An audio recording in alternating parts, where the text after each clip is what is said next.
ардактуу көрүүчүлөр, азыркы учурда биз Чымкоргон айылындагы республикалык психотерапиялык бөлүмүндөгү дарыланган инсандардын ушул жерде кандай жашоодо жашашат, мына ушул инсандарды кандай адамдар карашат, кандай адамдар кызмат көрсөтүшөт, мына ушул тууралуу силерге кененирээк маегибизде көрсөткөнгө аракет кылабыз. Биз менен бирге болуңуздар. Саламатсызбы? Кандайсыз? Жакшыбы? Ден жакшыбы? Жакшы, рахмат. Жатасыздар. Биз ушу көрүүчүлөр менен биргеликте таанышалы деп чечтик. Сиз өзүңүз жөнүндө бир кыскача маалымат берип койсоңуз. Мен жөнүндө ушул ооруканада башкы дарыгердин милдетин аткарамын. Деканбаев Бактыбек Нурсиновна. Биздин оорукана 400 койкага эсептелген, 9 бөлүмдөн турат. Модерлери где-то 250-260 тегерек четинде да. Азыркы кезде 9 врач иштейт.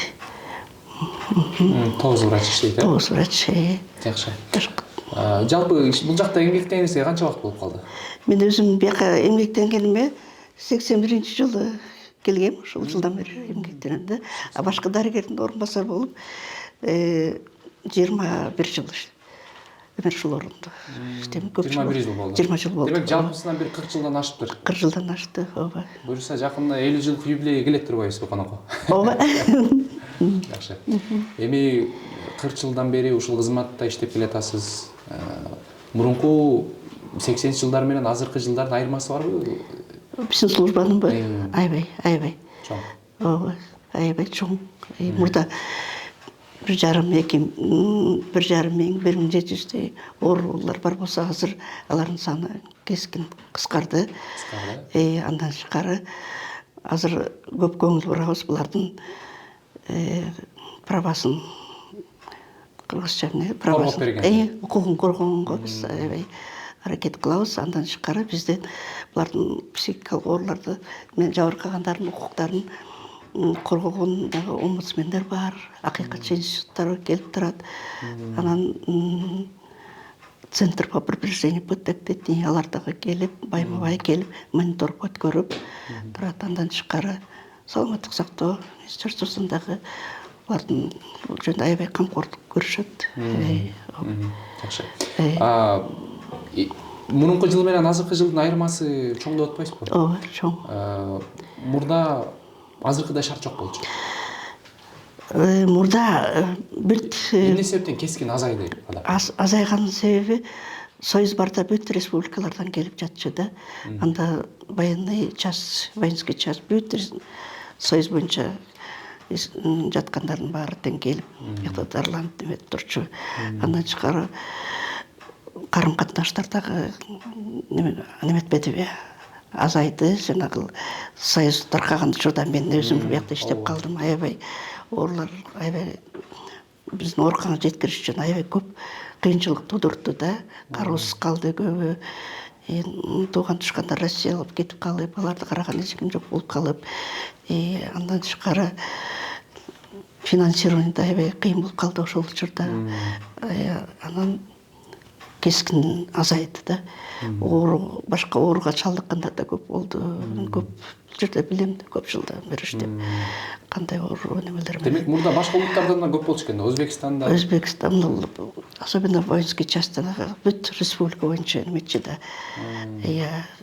Воинский часттын алаяктан ооруп калгандардын баары бияка келчү да. Азыр болсо только мына Казакстандан эле чектешкен, биздин границага чектешкен райондон ошону биз дарылайбыз, акыбыз бар. Акыбыздар бар чектешкен, э? Ооба, себеби биздин Талас областынан чектешкен, Талас областынын жарандары, алар Казакстан менен чектешкен Жамбылбы, ошол жактан алар дарыланган акысы бар да. Саламаттык сактоо министрлиги өздөрүнүн дагы оорулары бар, эки мамлекеттин ортосунда. Азыркы учурда ушул келген бейтаптардын арасынан дагы ушул чет жактан келгендер барбы? Бар. Казакстандан, Россиядан, андан тышкары бомждар да бар да. Без определенного места жительства. Биздин өзүбүздүн прописка тыйбылардан тышкары дагы бомждар кайрылат, аларды биз алганга акыбыз бар. Бомждар, бирок алардын акыл эси жайында. оорусу бар да. Бирок оорусу бар. Оорусу бар. Психикалык жактан. Психикалык жабыркаган. Аларды мэрия жактан келет, тез жардам менен, анан участковый Таштап кетишет. алып келишет да. Же болбосо өткөн ар жылдан өтүп баратып бизге таштап кетишет да. Аларды психикасы оору бар үчүн биз алабыз, кабыл алып дарылайбыз. Демек, бул жерде башкы дарыгерлердин орун басары сизсиз. Ооба. Анан көптөгөн дарыгерлер менен иштешип келдиңиз, психолог деле болуп калдыңыз. Анан негизи мындай кишилердин баягы жаш балдарга караганда бул кишилерди тарбиялоо оор болсо керек. Дарылоо. Ооба, оор. Себеби психикада жабыркаган оорулардын биздин оорудан тышкары дагы, биздин оорудан башкара дагы бөйрөктөр ооруйт, өпкө, жүрөк, тиги булар кошумча дагы оорулар бар. Биз аларды кошо да параллельно дарылайбыз. Андан тышкары жаш балдарда мындай серьезный оорулар болбойт да, көбүнчө мындай жаш өткөндөн кийин жаштар көбүнчө стресске кабыл алат, мындай бозасы өткөндө жашоо турмушта оор тагдырга туш болуп, депрессияга чалдыгышат. Андан тышкары жанагындай бизнес башташат, эки жакта мигрант болуп келишет. Ошондон оор турмушка кабылганда мээге күч келип, психикага күч келип, оорулар козголуп, ушундай биздин ооруга чалдыгып калышы мүмкүн да. Ошон үчүн көбүнчө биздин оорукана өзү 18 жаштан жогорку жаштарды кабыл алабыз да. 18 жаштан жогору. Жогору. Негизи Кыргызстан боюнча Чыңгоргон деген ат аябай мындай башкача болот да. Анан бирөө урушса деле Чыңгоргондон көрсөтөм, анан тигинтем деген сөздөр айтылып келет. Ооба. Даже артисттер деле сен Чыңгоргонго алып барыш керек турбайбы деп мындай тамашага салып. Тамаша катарында. Эми биз ага көнүп калганбыз. Бул айыл деген аты Чыңгоргон айылы. Бирок биздин өзүбүздүн бала бакыраларыбыз башка жакка барганда мындай Чыңгоргон деген атты айткандан уялышат экен. Себеби алар мындай жиндик кана деп коет эми биздин больницабызчы. Ошону менен байланыштырат экен да. Сен Чыңгоргон десе тиги мындай мээң ордунда эмес турбайбы деп ушундай кабыл алышат экен дагы. Жашырышат да көбүнчөчү. Ошол жактан окуп келгендерин, ошол жакта тургандарын. Даже бир кыз турмушка чыгып, Чыңгоргондукин айтпай, анан Кудайга келатса, кайсы жакка барабыз десе, тиги токмоктон кете бергиле, анан кийин бир переезд өтөт, анан ошондон кийин бир айыл бар деп, анан ошондон күлүшүп турду, анан түшүнүптүр да. Ошо Чыңгоргондон куда өткөндөрүнчө. Демек, эми биз айтканда жиндикана деп коебуз деп атпайсызбы? Демек, бул жерди жиндикана десек туура болобу? Эми элдин айтымы боюнча да, айылдык ош кыргыз элинде мындай ассоциация калган да, тиги Чыңгоргон десе эле жиндикана деп. Даже автобустан кетип баратышып Чыңгоргондон токтотуп койгула десе, тиги жанындагылар соо эле көрүнөт бул бала. Соо эле турбай анан эмне бул больницага түшүп атат дешип, ушундай жана мурда Икарус тиги автобустар каттачы да, ошондо Чыңгоргондон токтотуп койгулачы десе, таң калышып, бак тиги жаш эле бала турбайбы, соо эле көрүнбөйбү, эми бул биякта дарыланабы деп ошондой кабыл алчу экен да элдерчи. Бирок азыр эл көнүп деле калса керек. Көнүп калды, ооба, себеби кино тартабыз деп канча узуучу болду. Чыңгоргон жөнүндө кино тартабыз деп, аларды тигип коюшту окшойт. Ооба, ордуна коюшту да. Күч өтпөгүлө. Ооба, күч өтпөгүлө деп. Анда биз сиз менен кошо бул жакта бир тааныштырып көрсөтсөк болот да. Жүрүңүз.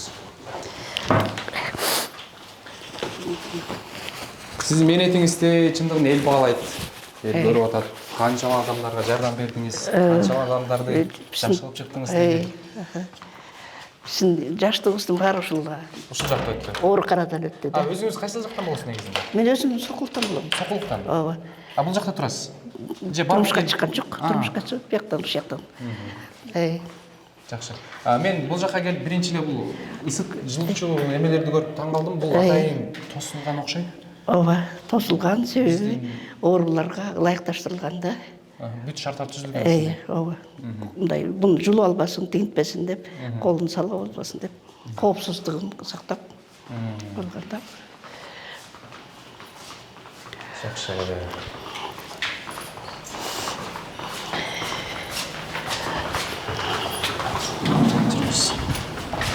Так, бұл аптека осы жақта, медстат архивтер осы жақта жайланышқан. Бұл жерде башқы эмчи айымдын кабинети. Саламатсызбы? Кандайсыз? Жакшысызбы? Денсаулык жакшыбы? Бул жакта кандай кызмат көрсөтүлөт? Оорулуулар келгенде бул жактан да дарылайсыздар.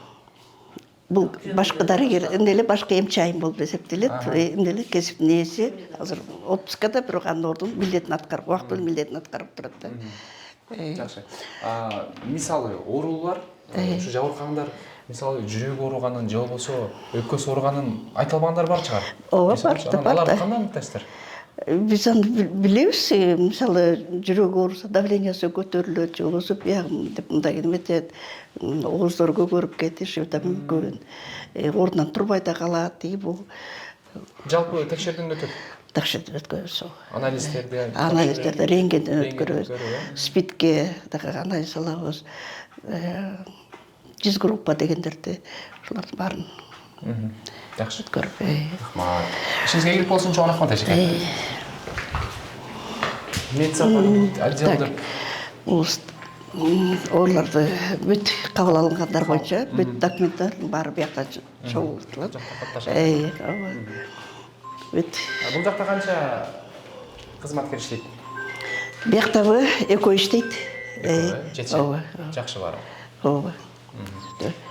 Биз башында кадрдын сыртына сүйлөшүп калдык. Бизде аябагандай биздин кызматкерлер бат-баттан алмашып турат депчи. Негизинде чын ошол? Жок, мындай биз жумушка орношот, анан оор экенин көрүп, коркушап, биринчи билбей эле представление эмет этпей эле жумушка орношот, анан аябай оор экенин билип, анан айлык деле устраивайт деп кетишет да. Андан көрө тиги строй бригадада иштегенбиз, мындан көп ара алабыз тиги бу деп. Демек, айлык маанайдан катышат. Айлыктан дагы мындай кооптуу экен дешет да. Психический оорулар менен иштеген абдан кооптуу экен деп. Жакшы. Бул жакта барабы? Бул жакта бүт оорулардын история болезнь деп коет, ушулардын баары сакталган. 40-жылдан берки. 1940 жылдан берки мынакей историялар бүт баары тең ошол. Азыркы жаңы келген оорулар да бул жакка катталат. Баары катталат, архив ушул жакта сакталат да, документтердин баары тең. Анан бизге азыркы учурда дагы келип турушат, илгери 60-жылы жаткан, 80-жылды жаткан, ошолор жөнүндө маалымат берип койгулачы, тиги бу депчи. Биз алып беребиз, архивтага берип, каза болгондордун кээ бир документтери сакталып калат, ошолорду керек болот деп келишет. Жакшы. Бул жак контор негизинде. Контор, аптекаларыбыз бар. Аптекар тиякта отурат, ал компьютер менен. Жакшы.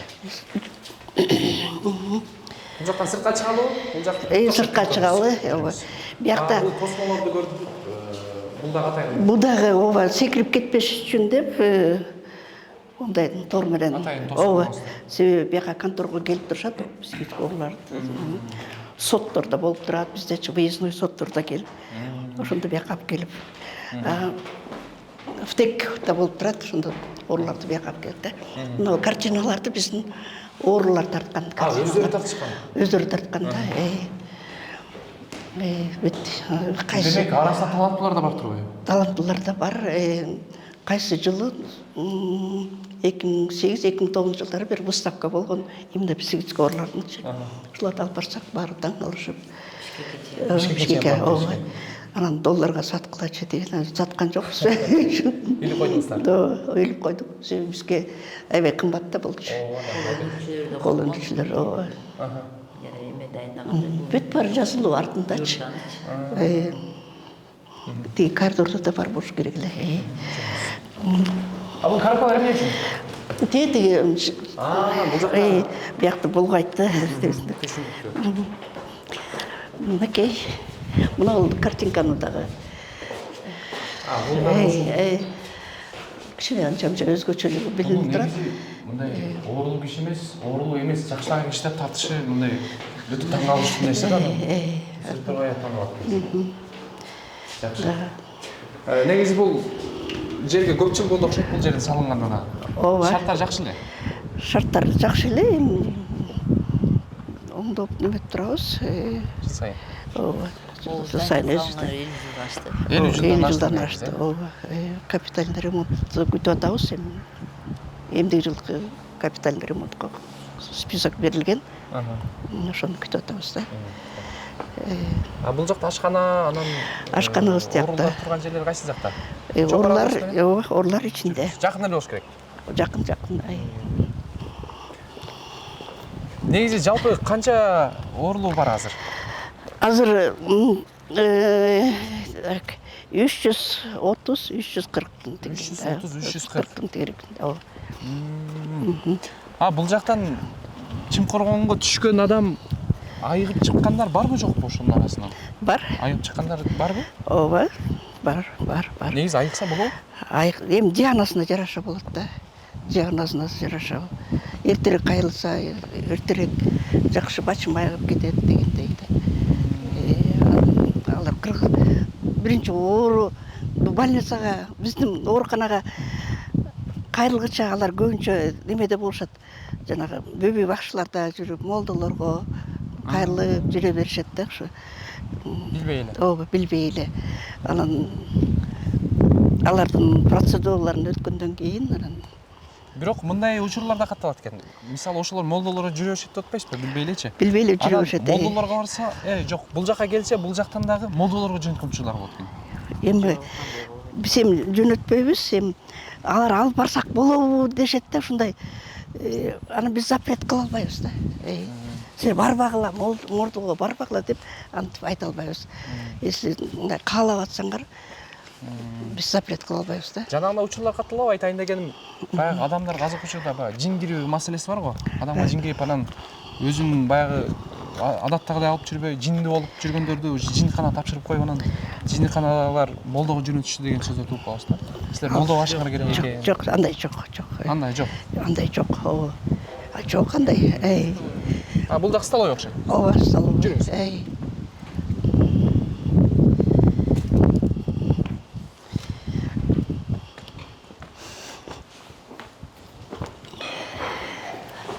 Баштап беребиз.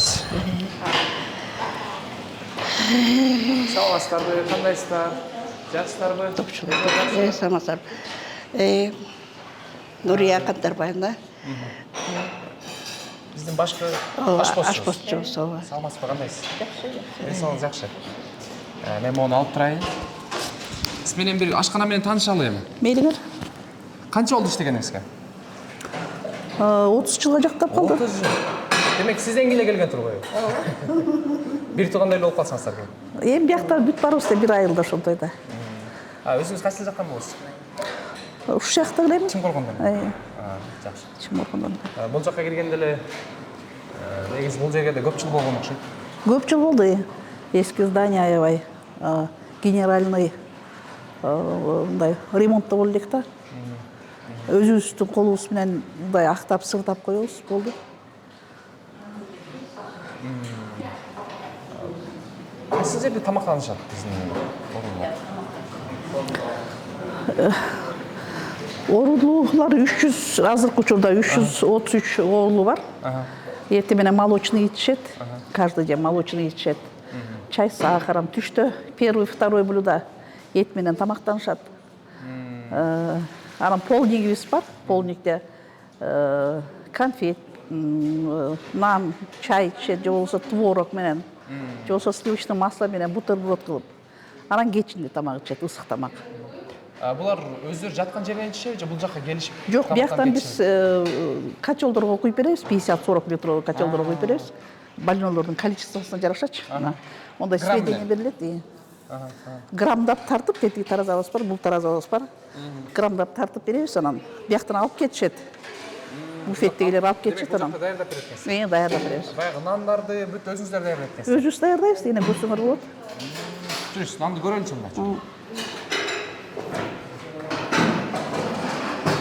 Бул аппараттар идиш жууган аппараттар окшойт эшикке, Биякта азыр обед таратып бүттүк, таранып идиштерди жуутат. Нан жаңы эле чыгып кетти. егер салмасы өте жұртымен тартып қой.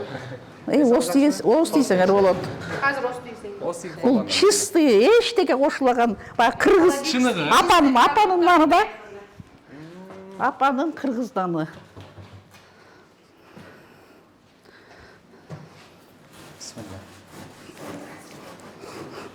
Рыхлитель жоқ.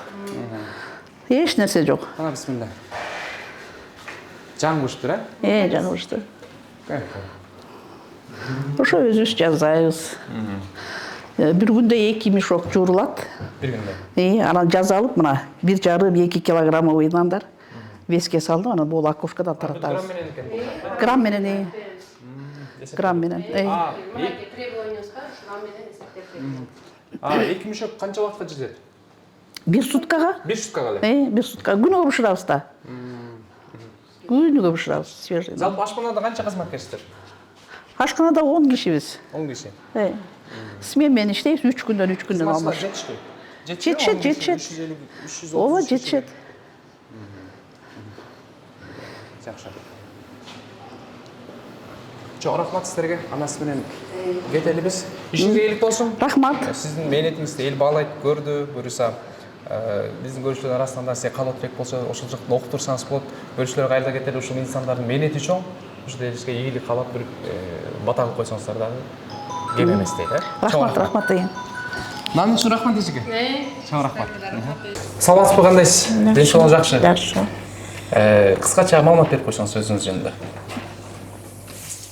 Ну, бяхта мен с 76-го года работаю я здесь, в больнице. Ушу сферада, складта. Складта башкы?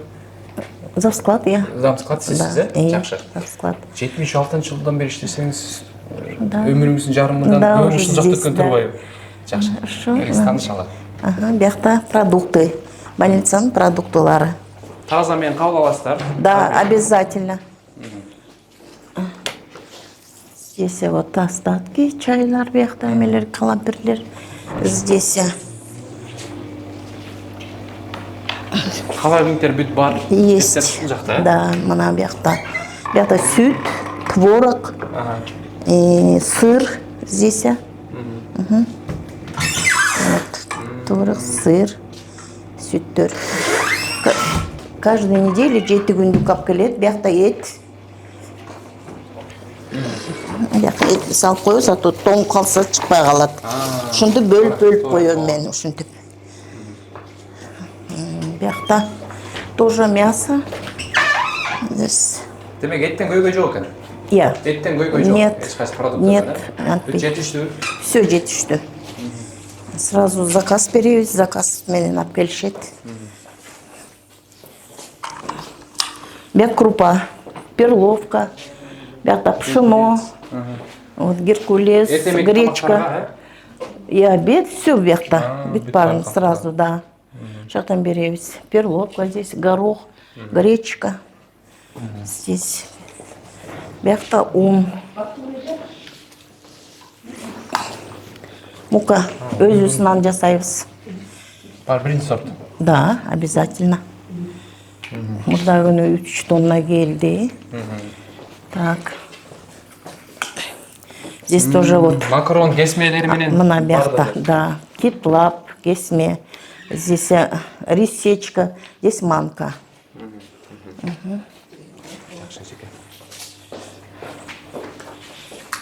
Здесь гуманитарная помощь. Элдерден Смесь. келгендер? Да, эмеден келет. Вот. Use it from American people. Да, Америкалык туугандардан бул жакка. Ооба. Бунун ичинде эмнелер бар экен? Эме, чечевичные эмелер. Там это овощи, все. По килограмму здесь. Чечевичные эме, крупы, там овощи сухие, все. Шун там кабошоус. Даяр. Даяр, бяк. Такой бушраус, да, и все. Негизи американецтерден сырткары биз өзүбүз эле жардам кылгандар болобу? Конечно, болот. Гуманитарно келет.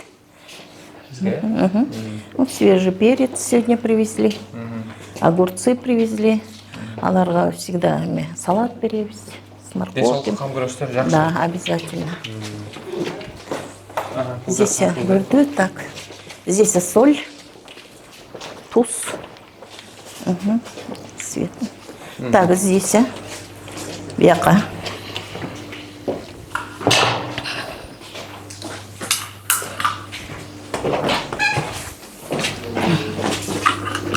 консервный товары дейді. Консервы здесь. Тушенка, да. Томаты, это печенье. Печенье. Здесь это сухой бульон. Тамаққа қошауыз. Жақсы. Бұл Сауленің печенье бар екен. Молчо. Бұл печенье бізге дағыдан демеуші болып жүреді. Бұл жақта көріп тұрғанса біз де қуаныштабыз. Сіздердің Да, да. Так, здесь Жақсы. бұл май. 5-литровых они. Сейчас. Açпайлы деле қойсаңыз болады. Ну вот, здесь жұмыртқа. Жұмыртқалар, Да, здесь Бұлар бары шардан келеді же? обязательно тендер менен ойнойбуз. И шардан привозят. Заявка беребиз обязательно. Так, бияқта. Кондитерский изделие. Бұл жақта бір таптылар ұқсайды, да? Да. Здесь сахар, Ага. конфеты мармеладные у нас, потому что алар қақап қалышы мүмкін, всегда мармелад алабыз. Они же жұмшақ в шоколаде. Мармелад в шоколаде. Суфле ушундай алабыз. Қақап қалбас үшін. Так, здесь кисель, здесь сухое молоко. Кейде эмет қалса сухое молоко қошобуз. Ошо. Жақсы. 30 жыл, 50 жыл болып қалыптамыз. 50 жылдан да ашып тұр. На 76 года тогда мне было 16 лет. Ошондон бери иштеп келатам. Демек өмір бойы эле бұл жақта Да. екенсіз. Башында қандай қызматкер болып келгенсіз негізінде? Биякта бесте эме бар болчу. ЛПМ бар болчу. Там больные у нас шили. Сами постельные, все у нас. Эме тигип өздері больнойлар, потому что реабилитация ушактан эметчи. Продавали туда-сюда, бирок өзүбүзгө дагы эметчи. Аны ошол жерге мен биринчи жолу келгенде санитарка болуп келгем. Тогда мне 16 лет было. Андан кийин анан аяка завсклад болдум. Учетчица болдум. Потом бияка которулдум. Где-то в 80-м, наверное, сюда в большой складка. Ошондон бери иштеп. Ошондон бери бул жактасыз? Да. Работаю. Азаматсыз. 76 жылдан бeri иштесеңиз, бирок сиз аябай жаш көрүнөт экенсиз. Чындыгында. Канча жашка чыктыңыз? Сейчас 65-те мен. 65-те, 45-те эле көрүнөт экенсиз. Ой, рахмат. Жакшы. Чоң рахмат сизге. Ийгилик болсун анда. Рахмат силерге дагы. Келип турула. Рахмат. Ашханадан чыктык. Бизге аябай жакты, чынында аябай тыккан, таза. Эч кандай чычканда жыты жок экен, чынында таң калдык да. Анан бул жакты көрүп, бул жерде эс алышат окшойт. Ооба. Эжеке. Прогулочный двор. Бул жакты атайын темир менен тосуп койгонсуздар. Сетка менен. Биз темне больнолор качпасын деп тозулат да. А так ушу прогулочный двор. Ошо жака эс алат 3 мал чыгат. Утром саат 9-та после завтрака чыгат, анан до обеда. Күн ысык болсо киргизишет. Анан где-то саат 4-төн кийин чыгат. После ужина чыгат, ушу 3 мал чыгат. Качып кетишет деп атпайсызбы? Негизи качкандар да катталганбы? Ооба. Бар. Болгон андайлар. Болуп турат. Болот андайлар. Аларды кандай кармайсыздар кайра? Своими силами. В основном РОУДга сообщение беребиз. Дежурный врач. Ачып кетебиз сразу информация телефонограмма жиберебиз. Алар келип жардам беришет. Жардам беришет. Ооба. Жанагы мисалы ушундай жабыркаган адамдар бар. Оор кылмышка шектелип кармалып адам өлтүрүү мисалычы. Ооба. Анан ошондой бейтаптар да бул жакка келеби? Келет. Ооба. Принт отделение бар да, ошончо 8-чи отделение жатат. 8 отделение. Ал кайсы жакта негизинде? Бул жакта эле. Экинчи корпуста, экинчи. Бул жак аянты канча чыгат негизи? 12 гектар. 12 гектар полный эмес. Территория 12 гектар. Бул ошо союз малынан эле Эң чоң салынган эң чоң больница. Кыргызстандагы Чымкоргон. Жакшы. Биз сыртынан карасак забору жоктой көрүнөт да. Забор эскирди да, бул больница курулгандан бери забор азыр территория бар.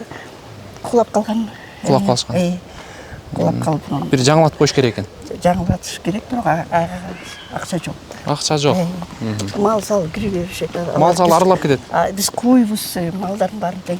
Айыл өкмөтүнө тең жасабыз. Ушундай малдар биз кууп атып уламды чыгарабыз, жардам берип берет деген. Алар дагы малдын ээсине штраф салып деген жардам берет да. Жакшы. Бул эки этаждуу Эки этаждуу. Астында эки отделение бөлүм жайлар, үстүндө дагы жана соттолгондор бөлүм үстүндө. үстүндө. Ооба. Кирсек болот экен анда. Келиңиздер.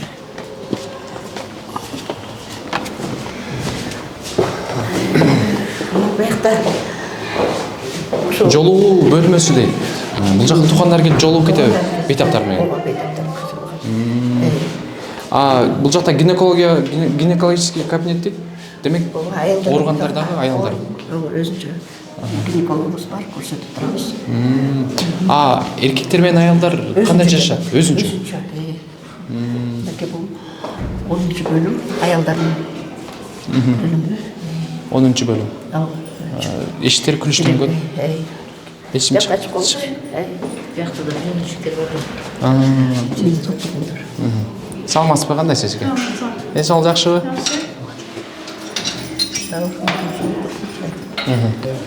Дорожкаларды салып койсун. Хорошо. Жүрүңүздөр. Басарбыз. Так. Бул жак буфет дейт. Бул жак экинчи ашканабы? Тияктан кухнядан бышкан тамакты алып келип. Бул жак алып келип, бул жакта даярдалып берилет. Ооруларга бөлүштүрөт да. Коюп. Мынакей бул. Саламатсызбы?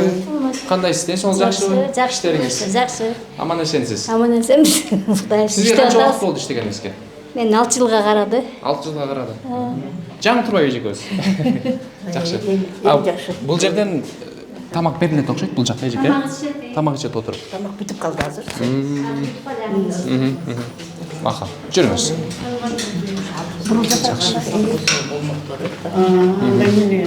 Саламатсызбы, кандайсыз? Эсиңиз жакшыбы? Аман эсен жүрөсүзбү? Жакшы, эме тартып эле коюнчу. Макул эжеке. Жок, бөлүм башчысы. Бөлүм башчысыз, Жакшы. Жана комната свиданиянын сыртынан. Аны кетип баратканда эметпейлин. Макул ошентип коелу. Макул, хорошо. Бул аялдар бөлүмү. Аялдардын бөлүмү. 40 орунду. Пока төртөө бия буш, экөө жатат палатада. Бул дагы суу бетиңерди көргөзбөйүн деген анан Көрсөтүлбөйт. палата тоже 4-5 коечный.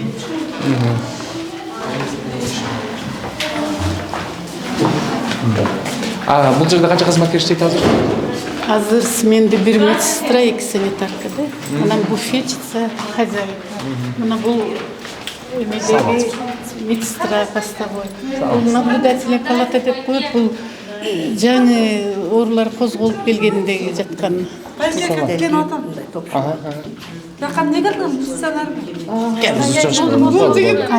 жаңы психозунан түшкөндөр. Оорулар козголгай.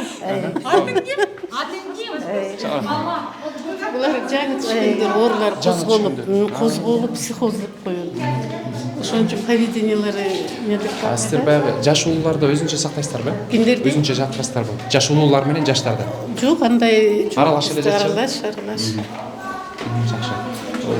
Айымдар ушул эле экен да. Ооба 40 койчу, 40 орунду. 40 орунду. Мына буякта малый коридор, туалет, ванна. Бүт баары камтылган. Ооба, мынакей. Көрөсүңөрбү? Жүрөбүз. Бул эме изолятор деп коет, жана температура болуп оору ичөтүп эметип калгандар ушуларды сразу ушуга которобуз да. Бул процедурный мебель, процедурный да ачып койчу. Себеби бизде жабык система да, оорулар психиатрияда негизи бардыгы жабык болуш керек. Жабык болуш керек. Туура. Ачкыч. Мына бул процедурный кабинет да. Иштеке тыккан. Мына колдурду ушу жактан салынат. Мынакей бардыгы ошол менен. Мунун ичинде баарлар. Бүт дары-дармектер камтылган. Бүт баары камтылган. Негизи ушул буюмдар боюнча уколдор баары жетиштүүбү негизи? Жетиштүү. Камсыздап турат да? Ооба. Мына бунун баардыгы аптечка. Первый помощь дагы ушунун ичинде. Биринчи помощь. Анан калганын баары витамин десе витамин бардыгы бар да. Бардыгы бар. Жакшы. Бул жакта чарба айымы дейт. Бул хозяйканын анан медперсоналдардын чечилген жерлери.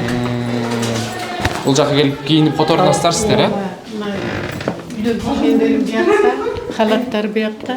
Бул үстүнө жаап коюпсуздар. Мені айтылбай. Кичке болдыр. Бут чешүү бул жака которулуп. Эң кызыгы мага могул шкафкачы. Канча жыл болду? Ой, бул Союз убагынан эле го. Союз убагынан келген экен.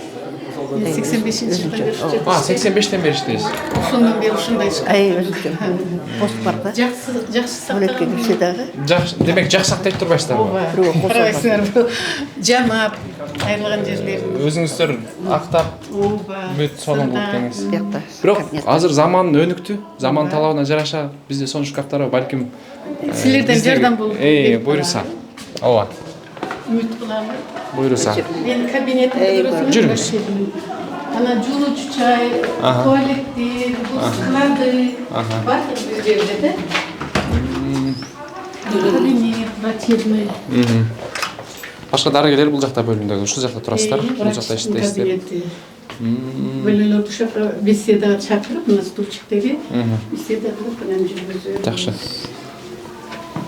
Атмосфера сонун. Баягы эски үйлөргө киргенде бир башкача сезим болот го. Мына ошондой сезим болуп атат да азыр.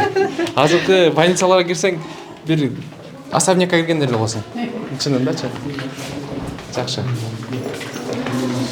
Бул болсо биздин чарбайымыбыз. Чарбайымы, саламатсызбы? Кандай сапа? Келиңиз, суу чачышпай болчу. Деңсиңиз жакшыбы? Жакшы. Канча убакыт болду иштегениңизге? 46 жыл болду. 46 жыл. Өмүрүңүз бою эле ушул жакта экенсиздер сиздер. Ооба. Жакшы. Ушул чарбайым боюнча эле чарбачылык жакта эле бул жакта 46 жылдан бери ушул жактасыз. Жок, арасынан дагы постко иштедим. Постко? Жакшы. Өзүңүз кайсыл жактан болосуз апа? Кемден эле. Кемден эле бул жактан. Жакшы апа, ишиңизге ийгилик болсун. Чоң рахмат.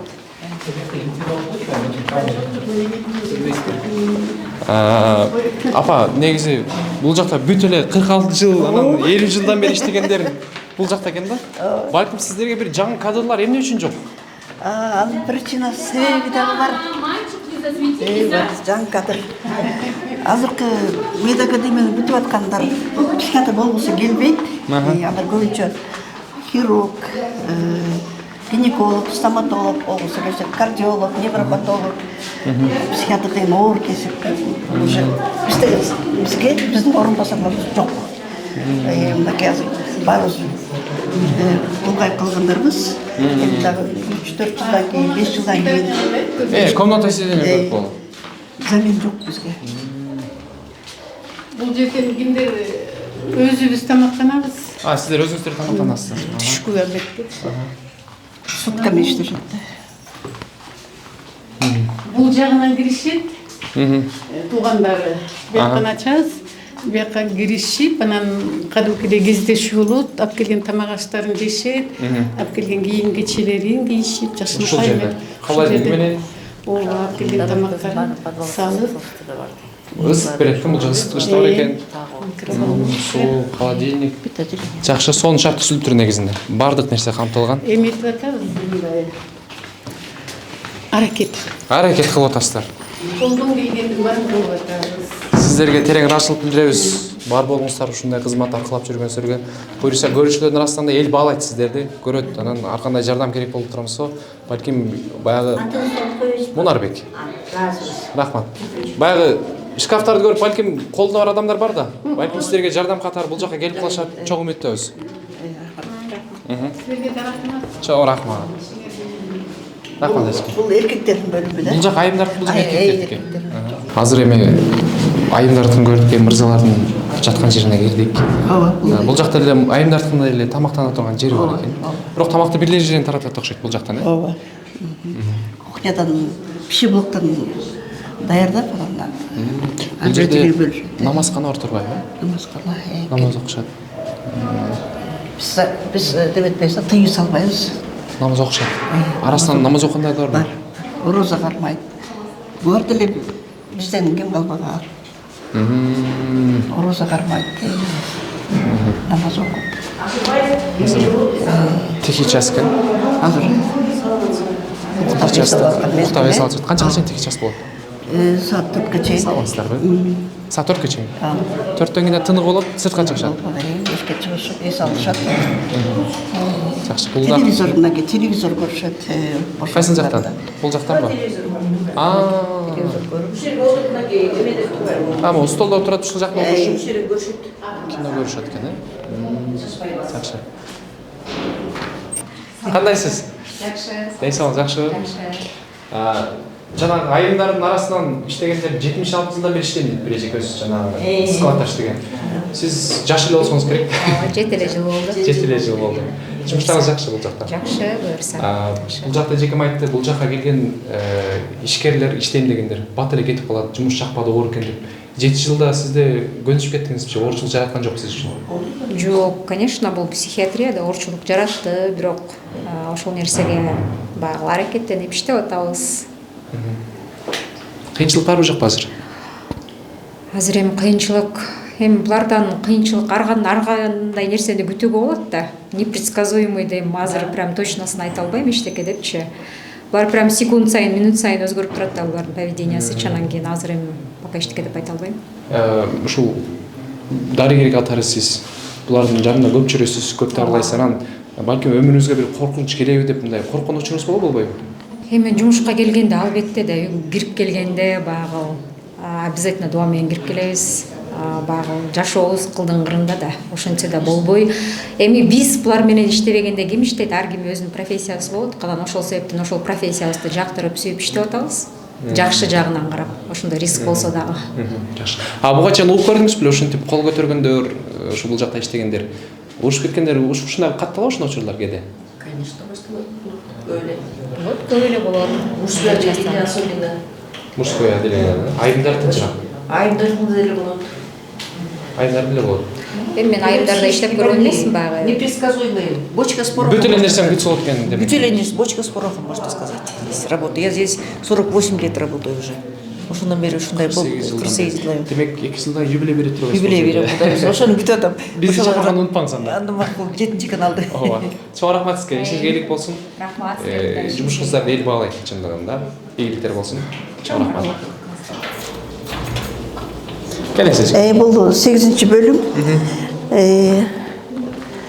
Макей. Кандай дарыгерлер?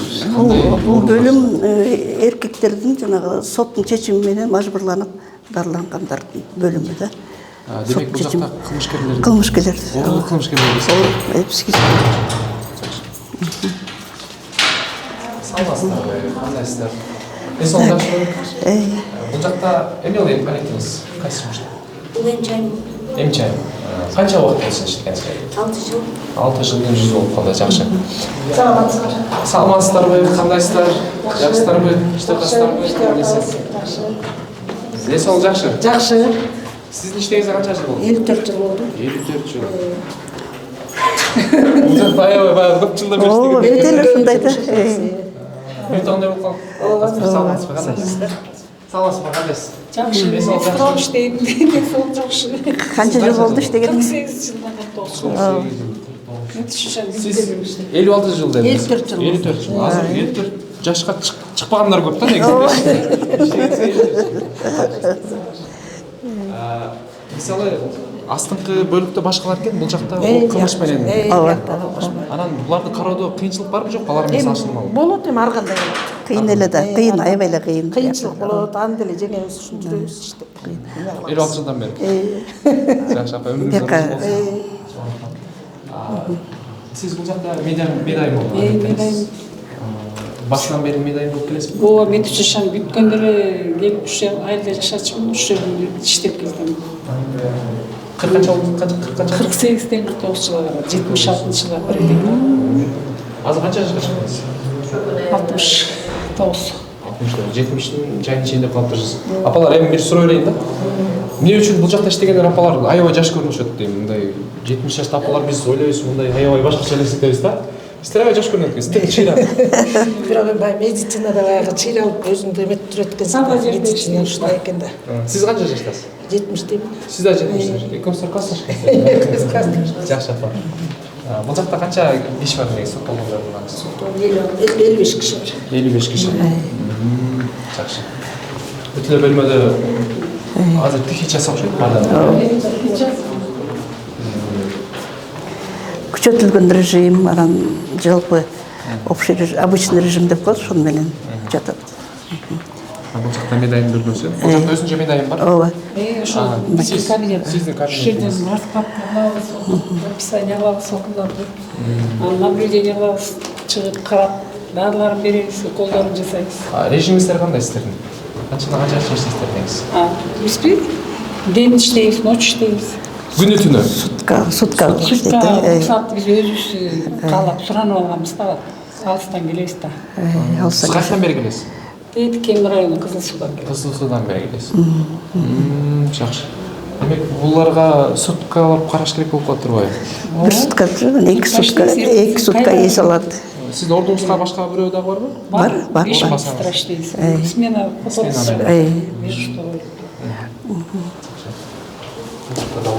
Жакшы. Бул жакта астыңкындай эле бөлмөлөр экен, а? Ошондой эле эч неме айырмасы жок. Саламатсызбы, кандайсыз? Десеңиз жакшы. Жакшы. Аскыл. Канча убакыт болсун иштегенсизге? 6 жыл болду. 6 жыл.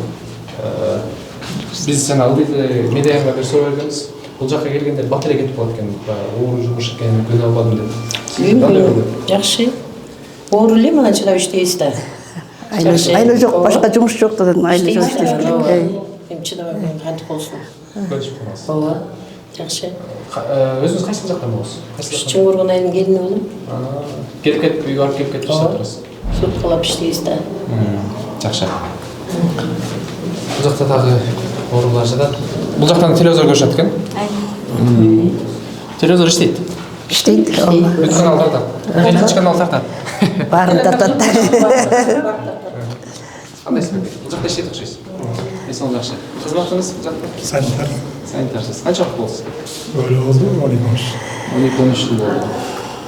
Иш оору же жеңил бул жакта. Мына эркек мырза айымдардын арасында. Orada da. Orada çalışacak.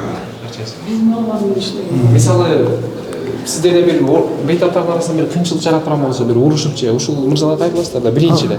Биринчи очередь. Милиция келгенче эле ушулар. Ушул учурлар катталабы? Болот. Андай учурларда биз группа чакырабыз. Группа. Кооптуу жаралса. Сиз кандай жардам көрсөтөсүз мисалы? Görüştürüp olursa mı? Südelerden. Ошол жерде. Рахмат. Өзүңүз бул жакта эле турат. Uşlaydı. Чоң рахмат сиздерге. Ишиңизге ийгилик болсун. Апа, сизге мындай жүрөгүм толуп калат, бир өзүнчө баягы адам эки энергия берүүчү жана энергия алуучу болуп бөлүнөт экен да. Сиз энергия берүүчүдөн катарына кирет экенсиз. Аябай жаш көрүнүп, мындай чыйрап. Бизге мотивация бериңиз жаштарга. Чоң рахмат. Ишиңизге ийгилик болсун. Чоң рахмат. Саламатсызбы апа, кандайсыз? Жакшы, саламатчылык. Эсиңиз жакшы. Жакшы. Аты жөнүңүз? Фамилия Самудинова Асиза. Отчество жок. 69 жаштамын. Не дейм, ушул айылда туулуп өскөм. Анан 10 бүткөндөн кийин медучилищага Фрунзе, анда Фрунзе болчу да. Фрунзеде окуп бүтүп келгенден кийин анан ушул больницага кирдим жумушка. Медсестра болуп. Ошондон бери беспрерывный стаж менен келатам иштеп. Анан бул принудительное отделение, бул особое отделение. Айтты да сиздерге. Соттун чечими менен келген оорулар жатат. Эми ар кандай оорулар келет да бул жака. Ооба. Анан мага кызык болгону, мисалы башка облустарда эле мындай ооруканалар барбы негизинде? Же Кыргызстанда бирөө эле бизде? Жок, Кыргызстанда бар, Кызылжарда бар, Ошто бар. Ошто бар. Майлысуудабы, ошо Оштодо бар. Анан диспансерлер бар го, ар бири Нарында, Көлдө бар.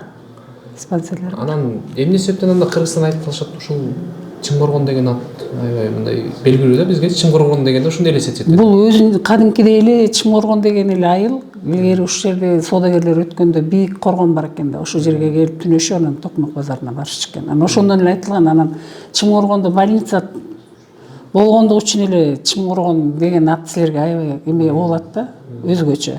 Бирдеңке болсо эле жанагы айтып калышат го, Чымкоргонго жиберебиз. Бул жака мисалы Ошто бар дедиңиз, Берк Майлуу сууда бар дедиңиз. Алар жака түшкөн бейтаптарга караганда оор бейтаптар бул жака жөнөтүшөт. Ооба, хронический мындай жөнөтөт. Бизде оор эле. Эң оор. Бул жакта кылмышкерлердин арасынан эң оор кылмышкерлер кандай кылмышкерлер жатат бейтаптардын арасында? Ар түрлүү эми алар оорлууда, алар жооп бере албайт өзүнүн кылган кылмышына, оорлууда, психический оорууда. Ошон үчүн анан соттун чечими менен бияка дарылоого жиберет, принудительный мындай. Принудительный дегенде түшүнөсүңдөр мындай. Ал кааласа дагы соттун чечими менен келип жатышат. Анан ушул жерде дарыланышат, эми толтура. Бирөөнү өлтүрүп алат. Жол тапталышы мүмкүн. Ар кандай? Көп эле кандай эле эмеге баргандарда эле. Ошондой эле орлар. Мисалы адам өлтүрүп анан бул жака баягы калп эле жин болуп түшкөндөр ошондой очурупка калган. Жок, андай жок болбойт. Экспертиза менен келишет ал. Көп врачтар бизден өтпөйт экспертиза. Кылмыштан качыш үчүн ар кандай жол издегендер барбы деген го? Мен жөн эле средний медперсоналмын, бирок андай жок. Бизде бүт эле оорлуу. Учетто турушкан. Буларды учетто турушат да.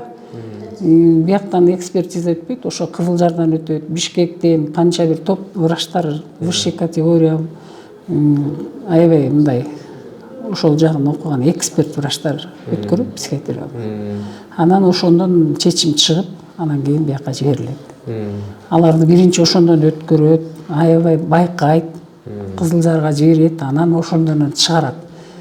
Невменяемый деп айтат да булар жооп бере албайт өзүнүн кылган кылмышына, оорлуу деп чыгарат. Анан бияка сотко жиберет. Анан соттун чечими ошол больницанын чыгарган тиянагы менен анан бизге жиберет. Мен ушу пункткада иштегениме 2000-жылы 24 жыл болду иштегениме. Ушул отделениеде. Бизде жанагы айтып атпайсың бүт эле пожилой экен. Анан биякта бизге эмелер жиберет да, мындай көп жыл иштеген. Анан мындай тажрыйбасы бар. Ошондол жагын көбүрөөк карашат да. Мындай серьезно относиться этиш керек да. Мисалы жаштар көп иштей албайт да. Ошол жаштар эмнесинен катышат? Эмнеден? Булар оорлууда. Кээ бирөө мисалы үчүн келип кирсе коркот, иштей албайм депчи. Анан биз болсо баягы көнүп калдык да. Баягы көп жыл иштегендер иштейбиз да. Бул жерде основном баары эле көп жыл иштегендер. Жаштар жок, мындай байкасаң баары эле 50дөн ашкандар. Мисалы жаштар коркот деп атпайсызбы? Эми оорлуунун баскан турганынан эле коркот. Алар деле эч кимге деле эметпейт. Анан болот ошондой бизге кол салгандар болот, кадимкидей эле бири-бирине кол салат. Анан бизде өкмөттөн суранат элек, бир охрана берсе деп. Ушул именно ушул отделенияга. Ушул отделение сот бөлүмүндө ошо бөлүштүрсө болмок да. Негизи охранада жок сиздерде? Бизде жок, мындай ушундай бир чогулушуп бир өздөрүнчө разборка мушташып кеткенде сразу мына могу номер опергруппага чалабыз. Анан алар группасы менен келип разнимать этип эметет. Эми мындай логикалык жактан алганда адам өлтүрүп түшкөндөр бар деп атпайсызбы? Мисалы бул жакачы? Бар арасында. Анан сиздер ошолор менен иштешип атасыздар. Охранасы жок. Бул кандай болуп калат? Эми биз билип чечпейбиз да, мамлекет чечет да, Минздрав чечет. Сиздердин деле өңүңүздөр кымбаттан негизинде. Алардан ар кандай кымбат, бул кымбат мурунда болгон канчанчы жылы 2000-жылы же 99-жылы ушул жерде врачты эметип койгон, өлтүрүп койгон, делого деле чыкты эле, билет бар эле. Ошол сот жактан келген оорулар. Келген оорулар, ал оорлуу да эми. Орун состояниясы өзгөрүп турат да, булардыкы кармап турат да оорусу. Акыркы жолу 90 канчанчы жыл катталган дедиңиз? Акыркы жолу 90 канчанчы жыл катталган дедиңиз? Ошол врачты өлтүргөн 2000 же 99 болуш керек эле. Сиз бар белеңиз, жок белеңиз ал убакта? Мен ошол убакта приемный покойдо иштечимин. Ошол врач дежурный болчу, ушул отделение болчу да, принудительное отделение. Ушундай соттолуп келгендерден анан ушу оорусу кармап анан кийин ал эми токтотоюн деп мынтип жанына барып, давай Юрка мындай теңдей десе, бычак бар экен колунда. Кандай бычак билсин, ишыл эмнеки менен сайган белгисиз ишыл. Анан эметип кетти да. ошондон каза болуп калды. Андан бери каттала элекпи? Жок, андан бери каттала элек. Кудай сактасын. Бирок кыйын эле да ушул отделение именно кыйын. Калгандарындай келип кетип чыгып жүргөн оорулар да булар бул жерде срогу бүткөнчө жатышат да баягы кандайдыр режим менен келишет да. Ошол режим боюнча жатышат. Мисалы, Анан врач аны режимин карап анан дарылап жакшы болгондо анан кийин сотко представить этип турушат да, улам комиссия түзүп. Анан сот чечет. Көбүнчө алар врачтардын усмотрениясын карайт. Тергөөчүлөр убактыдан келип турушат, кабар алышып. Келип кой, биз билбейбиз да. Биз может врачка келип турушат, адвокат, тергөөчүлөр келип турушат го. Тергөөчү деле келбейт да, тергөөчү досу да келет да негизи. Соттон кийин негизи кээ бирөө мындай адвокаттары келет го. Биз болсо биякта эле эмне назначениени аткарабыз да. Көбүнчө врачка келишет. Главный врачка келишет. Мисалы, оорулуу адам боло турган болсо анын документи толуш керек да. Мисалы, оорулуу деген. Чынбы ошол? Кызыл документ деп коюшат эле. Документ чогултканда кандай, оорулуу мурунтан эле учетто турган оорулуу болот да. Үйдөн деле билесиң да оорулууну, бала кезинде оорулуу болот, бирөөнүн эпилепсиясы болот, бирөө травмалуу аттан жығылгандар болот. Ошолор өзүнүн башкача болуп калат да, экөөбүздөй мындай жакшы сүйлөшө албайт да киши менен. Анан ошол боюнча келет, врачтардын, психиатрлардын немеси менен. Демек, баарында ошол документтер бар, бул жерде. Баарында бар. Полный бар, без документ бир киши жок. Ушул документ Даже берки отделенияларда деле ошондой. башкаларда эле. Учетто турушат, психиатр направление берет, бияка жатсын, оорусу кармап калыптыр деп. Жакшы болгондо туугандар алып кетет. Ошондой. 100% жакшы болобу бул жактан чыккандар? Билбейм, жакшы болгондо жакшы болуп кетет. Жакшы болгондо жакшы болду кандай билесиздер? Маектешип көрөсүздөрбү же текшерип баргандай сынактар барбы? Алар врачтар билет да, биз болсо дагы уколдорун жасап, эметип, өзүнө келип жакшы болуп калышат. Анан кийин кээ бир оорулар бар, кайра эле мындай кайталанып, хронический болуп калгандар деле бар. Кээ бирөө жакшы болуп кеткендер. Сиз баягы юрист же адвокат эмеспи, бирок биз сурай берип. Мен врач эмесмин да.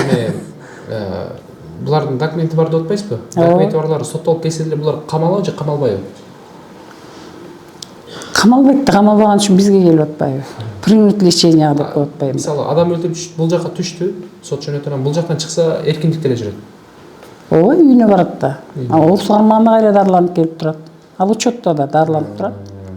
Аны бияктагы эксперттер чечет да, врачтар чечет. Анан замглав врач менен сүйлөштүңүз болгана, мисалы үчүн больнойдун эмелери жөнүндө мен жөн эле медсестрам, мен назначениени эле аткарам, колдорду жасайм, дары берем. Анда сиздерге сөзсүз түрдө охрана керек экен, чынында. Бул жака ооруларыбыз дагы кит окуйт деген. Бизде ооруларыбыз көпкө жатат. Биякта соттун эмеси решениясы менен келген больнойлор. Ошон үчүн алар 4 жылдап, 3 жылдап жатат. Постоянно китепсиздеп үйлөрүбүздөн алып келип китеп окутуп, китеп окушат. Нарда ойношот. Анан ушул жерде биздин немеде больнойлорубуз көп эле. Биз 55 больной бизде жаткан азыр.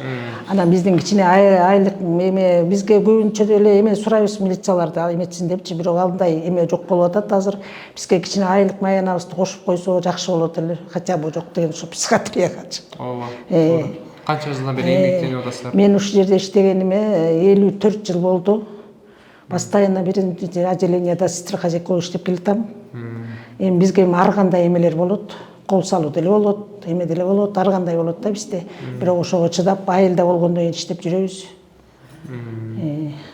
Чоң рахмат. Бул берүүсүздө көргөндөр чыгат албетте. Сиздерге жардам тиет үмүттөбүз. Ишиңизге ийгилик болсун апа. Рахмат. Айталам, эки жөн бакыт берсин. Чоң рахмат. Силерге да өмүрлүү болуп, бактылуу болуп силер дагы. Рахмат. Жакшы калыңыздар апалар. Көрүшөбүз буюрса, ишиңизге ийгилик. Чоң рахмат апа. Саламатсызбы? Бул жак кайсыл бөлүм? 5-бөлүм психотуберкулезный деп аталат. Рассчитан на 25 коек. Ошо молуу жатат, пулуу жатат, анан чувствительный жатат ушул жакта. Азыр на данный момент дети оору жатат. Ошо. Баягы открытыйдан закрытый болуп туберкулезда бөлүнөт да. Бөлүнөт, алар да бар. Молуудан да бар бирөөсү жатат жакта. Анан чувствительный бирөөсү бар. Ошо экөө открытый. Мен алып кетсем мен чыгарышы деген сөздөр боло берет да. Ошо так. Бейтаншы адамдар келип ошондо айтышат. Мен алып кеткиле. Ошо. Скученность жок, ошо момунтип бөлүнүп жатышат. Бузакта 2 киши жатат экен. Изолятору бар, БК плюсу бар, ушундай палаталар. Бул медальный немелери, бул процедурный, бул изолятор. Жаңы келгенде больной ушага поступать этет. Негизи выход биздики мояк жактан жазып беришкен да азырчы. Ушак менен киришет больнойлор. Ошо басым. Түшүнүктүү. Чоң рахмат сизге. Какыр калуучу жай бек жөтөл ушунда. Мына биякта өзүнчө бар, аны эшикте да казыр эшикти алып калышкан көбүнчөсү болот. Чоң рахмат сиздерге. Ишиңиздерге ийгилик болсун. Кандай сапа? Жакшы. Жакшыбы? Жакшы, Кудайга шүгүр. Мен бардык бул жакта иштеген кызматкерлердин жашын сурап келдим. Сиздин жашыңыз канчада? Айтпайм. 18 деп болду. 18. Бул жакта эмгектенсе канча жыл болду? 52 жыл болду. 52 жыл. Демек өмүрүңүздүн жарымынан көбү бул жакта өттү. Жарым, почти жарымынан көбү да. Институт бүтүп келгенден эле келгем мен. Ошондон кийин Бишкекте интернатураны бүттүм. Андан кийин эле бияка келип, ошондон бери ушерде иштедим. Орто жерде бир жолу пенсияга чыккандан кийин 1-2 жыл, 3 жыл үйдө отурдум. Андан кийин кайра коем отурганда эмне эл врачтар жетишпей атышыптыр, атыптыр деп келип иштеп калдым. Чакыруу менен чакырыштыбы? Чакырышты. Пенсияга чыкканыңызда деле. Анан жетпесе ошондой болот да. Врачтар келбейт бияка. Жаштардын бияка келип иштегиси да келбейт. Биякта себебинде зарплата деген көп эмес, условиялары жок. Алар аны уже Бишкекте калып иштегилери келет. Частный клиникалып ачып алышып. Ошо аны биз окшогондор эле иштейбиз биякта. Демек азыр жаш кадрлар аябай керек болуп тур анда. Ооба. Бул министрликке балким бул жака жаш кадрлар Эми жиберет болуш керек. Жаңы программа боюнча жаш кадрлар райондорго барганда 20 000 сом эң төлөп беребиз деп атпайбы? Ошондон кийин келип калышы мүмкүн. Күтүп атабыз, Кудай буйрса. Чыдамсыздык менен. Жакшы. Бул жерде кооптуу жагы сиздерге мындай эч кандай коркунуч жокпу бул жерде иштегенде? Кооптуусу бар, себеби деген психиатрия, булар алдын ала айтып эч нерсени айтыш өтө кыйын. Азыр жакшы болуп турган менен через бир аз убакыт өткөндөн кийин өзгөрүлүп, бирөөлөргө кол салышы мүмкүн, өзүнө өзү кол салышы мүмкүн, бирденке кылышы мүмкүн, так что коопсуз жайлары ошон үчүн процент төлөнөт да бизге ошолорду эсе алган үчүн. Но соттолуп келген бейтаптар бар экен? Белки. Ооба. Бул жакта жөнөкөй эле. Соттолгон эместер. Соттолгон эместер, направление менен келгендер, кээ бири өздөрү добровольно келгендер бар. Добровольно келгендер бар. Ну, келгендер бар, келет. Кээде өздөрү келет, мисалы үчүн 1-2 больной бар, өзүнүн состояниясы өзгөргөндө өздөрү билишет, келишин. Келип турган өздөрү жатышат, биз жатып лечение алып, кайра өздөрүн самостоятельно чыгарабыз. Түшүнүктүү. Бизге процент төлөнөт деп атпайсызбы? Негизи сиздерге охрана керек эмеспи? Кандайлар? Охрана. Коргоочу. Охрана подразделение кереги жок болбосо бизге көп уже көнүп деле калдык буларга биз. Өзүңүздөр охрана болуп калдыңыз. Да, өзүбүз охрана, да. Чоң рахмат апа, ишиңизге ийгилик болсун. Рахмат. Апалардын жаштарын угуп, мен эсим болду, бирок аябай жаш көрүнөт экенсиздер чындыгында. Ишиңизге ийгилик болсун. Рахмат силерге дагы. Болуптур. Силерге да ишиңерге ийгилик. Чоң рахмат. Аман болго, ушундай көп жерлерди барып тартып тургула. Өлкөбүздүн жетишкендиктерин көргөзүп жалаң эле жаман жактарды көргөзө бербей, жакшы жактарды көргөзүп турсаңар абдан жакшы, биздин көңүлүбүз ачылып турат. Келгениңерге чоң рахмат. Иштериңерге ийгилик, ак жол барыңарга. Рахмат апа. Сизге ыраазычылык билдиребиз. Ушундай мүмкүнчүлүк берип, кыдыртып, элге кызмат кылып жүргөнүңүзгө дейли. Буюрса, эл сиздин эмгегиңизди сыйлайт, урматтайт, көрүүчүлөрдүн арасынан дагы бүгүнкү айтылган нерселерге балким кол сунгандар болот. Сиздерге жардам катары биздин көрүп жаткан жаш кадрлар балким бул видеону көрүп, бул жака келип иштеүүнү каалагандар бардыр, Сизге бир эркин микрофон берейин. Элибизге бир каалоо тилегиңиз болсо, айтып алсаңыз болот апа. Кыргыз элиме бакубат жашоо каалайм. Кийинки 3 жылда биздин жашообуз өзгөрүү аябай жакшы жакка бурулуп атат. Себеби өкмөттүн президенти Садыр Нуркожоевичтин кылган эмгеги аябай зор болуп атат. мынау жақында эле көп завод фабрикалар ачылып, мектептер, детсадтар салынып, дагы көп проекттер бар экен, инвесторлар келе турган болуп атыптыр. Биз ошолорду көрүп аябай сүйүнүп атабыз. Биздин айлыктар дагы көтөрүлүп атат. Ага дагы терең ыраазычылыгыбызды билдиребиз. Сиз өзүңүз айткандай, мына бизге медицина кызматкерлерди эмгегин баалап, может спонсорлор да келип калабы, кээ бир минустарыбыз бар да, өзүңүздөр көрдүңүздөр. Ошого үмүтүбүз чоң. Андан тышкары дагы ушу Камчыбек Кыдыршаевичке дагы аябай терең ыраазычылыгыбызды айтат элек, себеби мындай коррупционерлер менен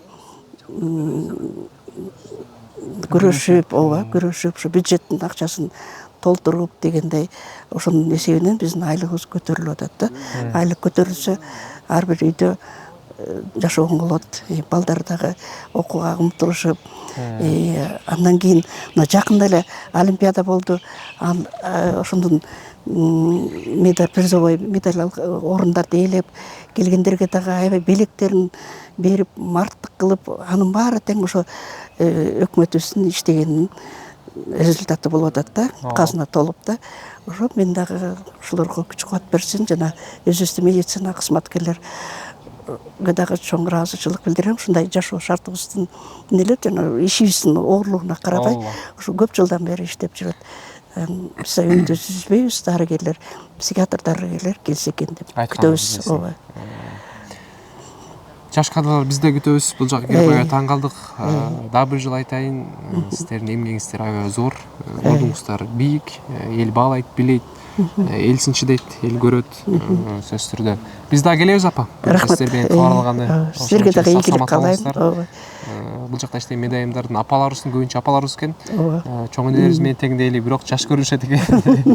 Апа эчтендере уябасын, эжеледеш керек экен аларды.